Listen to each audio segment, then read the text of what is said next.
कधी झाडावर, कधी भिंतीवर, तर कधी खिडकीला लटकून कसलीच भीती न बाळगता कॉप्या पुरवतानाचा हा व्हिडिओ व्हायरल झालाय।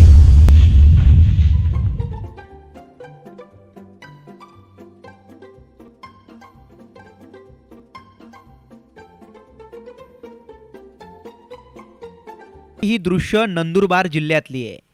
नंदुरबारच्या धडगाव शहरातील एसवी ठकार महाविद्यालयात हा खेळ सुरू आहे। 10वी बोर्डाच्या पहिल्याच पेपराचा हा धक्कादायक व्हिडिओ आता समोर आलाय। ज्यांना आपण उद्याच्या भारताचं उज्ज्वल भविष्य म्हणतो, त्याच विद्यार्थ्यांना अशा मार्गाने पास केलं जातंय। पेपर लिहिणाऱ्या विद्यार्थ्यांशी बिनधास्त गप्पा मारल्या जात आहेत। बागेत फिरावं तसे तरुणांचे घोळकेच्या घोळके एक्झाम सेंटर जवळ फिरताना दिसत आहेत। विशेष म्हणजे हा सगळा प्रकार पोलिसांसमोरच सुरू असल्याचा आरोप आहे।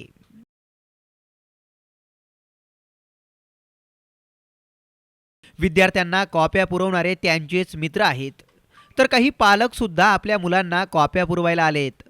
कॉप्या पुरवायला काही लोक जीवघेणी कसरतही करतायत। आता जी लोक कॉप्या पुरवतायत त्यांना खरंच प्रश्नपत्रिकेतल्या प्रश्नांची उत्तरे माहिती असतील का, अशी शंका आहे।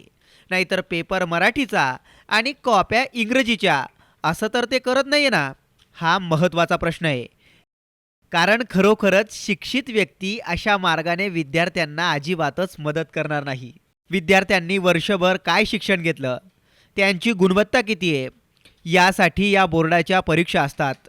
यात विद्यार्थ्यांनी जर कॉप्या केल्यात तर त्यांची खरी गुणवत्ता कळणार तरी कशी?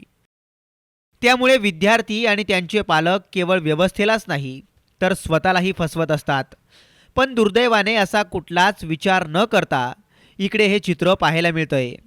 विशेष म्हणजे यात पोलीस कर्मचाऱ्यांचा सहभाग असल्याचं बोललं जातंय। विद्यार्थ्यांच्या भवितव्याला लागलेली ही कीड आता लवकरात लवकर थांबेल का? या कॉपी बहादरांना धडा शिकवला जातो का? आणि त्यांना मदत करणाऱ्या कर्मचाऱ्यांचे कान टोचले जातात का? हे पाहणंच महत्त्वाचं ठरणार आहे। ब्युरो रिपोर्ट, साम टीव्ही न्यूज, नंदुरबार।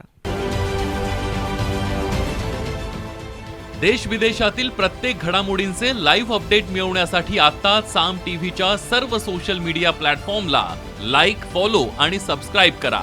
तसंच सर्व नोटिफिकेशनसाठी बेल आयकॉन प्रेस करायला विसरू नका।